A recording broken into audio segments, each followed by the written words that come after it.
Bonjour, dans cette vidéo, nous allons voir comment calculer des probabilités avec une loi normale avec une calculatrice de marque Casio. Dans un premier temps, nous allons faire un petit rappel sur la loi normale. La loi normale est une loi à densité, c'est-à-dire que les probabilités avec la loi normale sont définies à l'aide d'une fonction continue par morceau, comme la fonction qui est représentée ici. Et les probabilités correspondent à des aires sous la courbe sur une certaine partie. Par exemple, si on veut, avec cette loi normale ici, calculer la probabilité que notre variable aléatoire x distribuée selon une certaine loi normale soit comprise entre -2 et 1, eh bien on va regarder l'aire sous la courbe de la partie qui est comprise entre -2 et 1, c'est-à-dire sur l'intervalle -2, 1 ici. Donc ça correspond ici à cette zone qui est grisée, délimitée donc par l'axe des abscisses, la courbe de notre fonction, et les droites d'équation x égale -2 et x égale 1. Petite remarque ici, nous avons mis des inégalités qui sont larges. Si on avait mis ici des inégalités qui étaient strictes, eh bien on aurait enlevé de la zone ce segment ici en -2 et ce segment ici en 1. Qu'est-ce que ça aurait changé pour notre probabilité? Eh bien rien, puisqu'on aurait enlevé en zone deux segments dont l'aire vaut 0, ce qui veut dire que lorsque l'on a une loi à densité, comme la loi normale, eh bien que les inégalités ici soient larges ou strictes, ça ne change strictement rien à la valeur de la probabilité.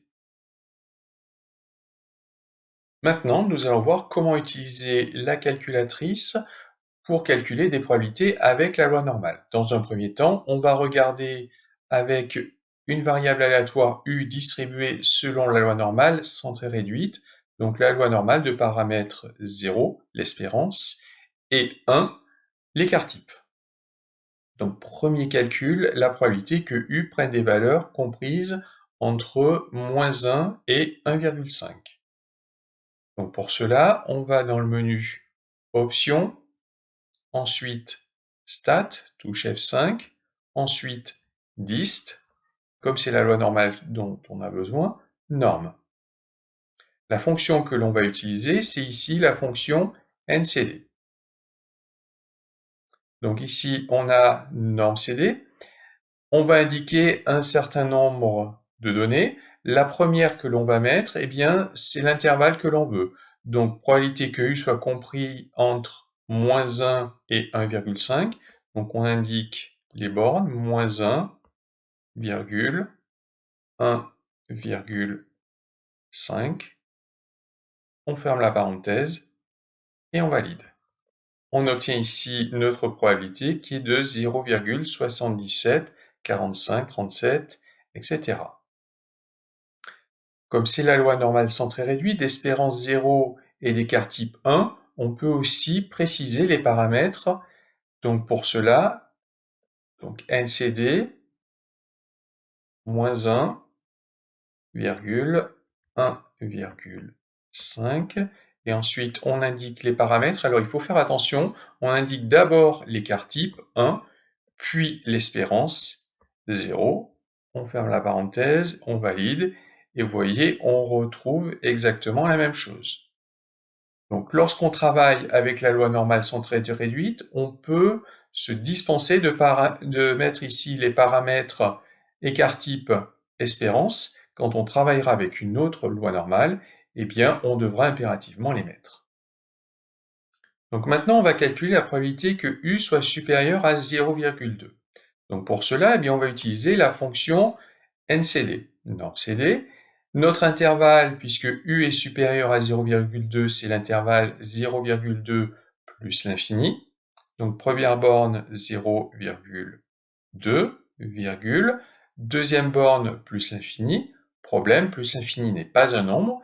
Donc il va falloir qu'on le remplace par un nombre extrêmement grand pour simuler plus l'infini. Donc par exemple, on va prendre 10 à la puissance 99. Comme c'est la loi normale centrée réduite, pas la peine de préciser l'écart type et l'espérance. on ferme la parenthèse et on valide. On obtient ici la probabilité.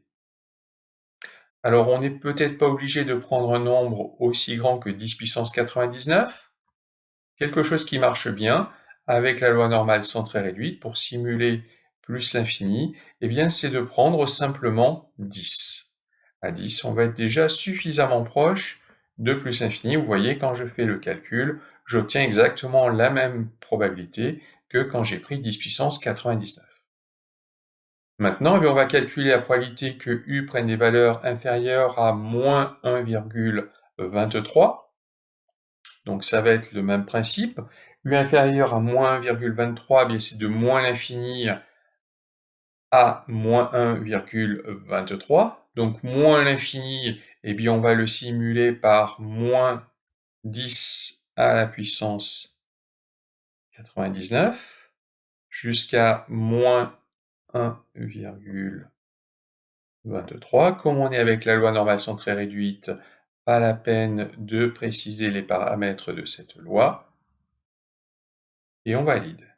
De la même façon, si on ne veut pas aller aussi loin, eh bien on peut simplement mettre moins 10 pour simuler moins l'infini. Donc moins 10 jusqu'à moins 1,23. On ferme la parenthèse et on valide. On obtient encore la même chose. Passons maintenant à une autre loi normale, une loi normale quelconque, donc la loi normale d'espérance 40 et d'écart type 3. Donc si on veut calculer la probabilité que x soit compris entre 35 et 45, eh bien j'utilise la fonction norme CD. Mon intervalle, eh bien c'est l'intervalle 35-45. Les paramètres de la loi normale, donc je commence par l'écart type qui vaut 3, l'espérance qui vaut 40, je ferme la parenthèse et je valide. J'obtiens ici la probabilité.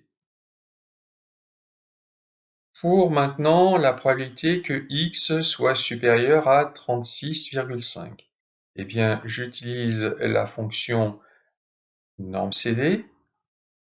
Donc mon intervalle 36,5 jusqu'à plus l'infini.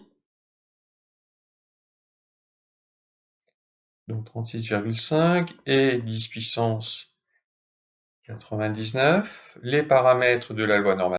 Donc l'écart type 3, l'espérance qui vaut 40. Je valide et j'obtiens ici ma probabilité. Alors, si je veux pas prendre quelque chose d'aussi grand que 10 puissance 99, comment est-ce que je vais faire? Mais je vais pas pouvoir prendre 10 comme tout à l'heure, puisque avec cette loi normale d'espérance 40 et d'écart type 3, eh bien 10, je ne serai pas vers plus l'infini. Quelque chose qui marche bien en général, c'est de prendre l'espérance plus 10 fois l'écart type. Donc ici, de prendre 40 plus 10 fois 3, donc 70. 40 plus 30. Donc si je prends norme CD ici, 36,5, donc jusqu'à, on a dit, 70. Je mets les paramètres de la loi normale centrée réduite, donc l'écart type 3, l'espérance 40, je valide, et vous voyez, on obtient exactement la même chose.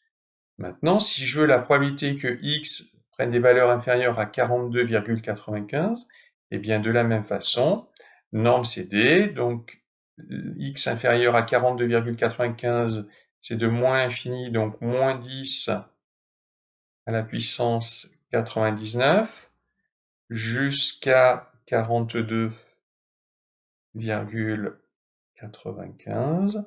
Je précise les paramètres de ma loi normale, donc 3 pour l'écart type et 40 pour l'espérance, et je valide.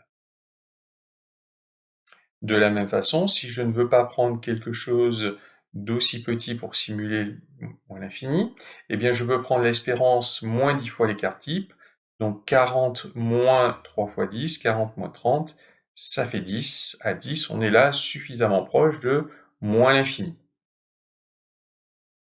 Donc vous voyez, ce qu'on doit prendre, ce qu'on peut prendre pour simuler plus l'infini ou moins l'infini, eh bien ça va dépendre de la situation dans laquelle on est.